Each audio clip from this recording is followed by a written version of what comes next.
رسول اللہ صلی اللہ علیہ وآلہ وسلم نزول قرآن کے وقت بہت سختی محسوس فرمایا کرتے تھے، اور اس کی علامتوں میں سے ایک یہ تھی کہ یاد کرنے کے لیے آپ اپنے ہونٹوں کو ہلاتے تھے۔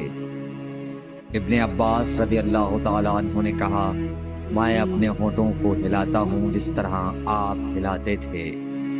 سعید کہتے ہیں، میں بھی اپنے ہونٹ ہلاتا ہوں جس طرح ابن عباس رضی اللہ تعالیٰ عنہ کو میں نے ہلاتے دیکھا۔ پھر انہوں نے اپنے ہونٹ ہلائے۔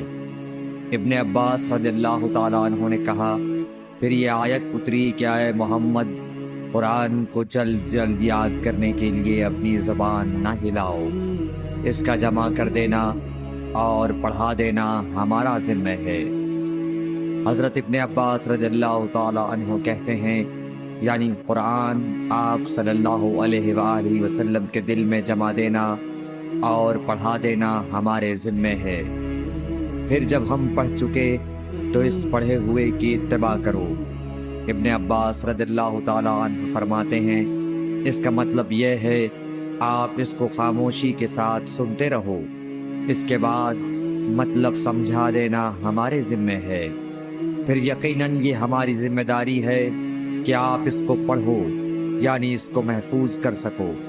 چنانچہ اس کے بعد جب آپ کے پاس حضرت جبرائیل علیہ السلام وحی لے کر آتے تو آپ توجہ سے سنتے، جب وہ چلے جاتے تو رسول اللہ صلی اللہ علیہ وسلم اس وحی کو اس طرح پڑھتے جس طرح حضرت جبرائیل علیہ السلام نے اسے پڑھا تھا۔ صحیح بخاری حدیث نمبر 5۔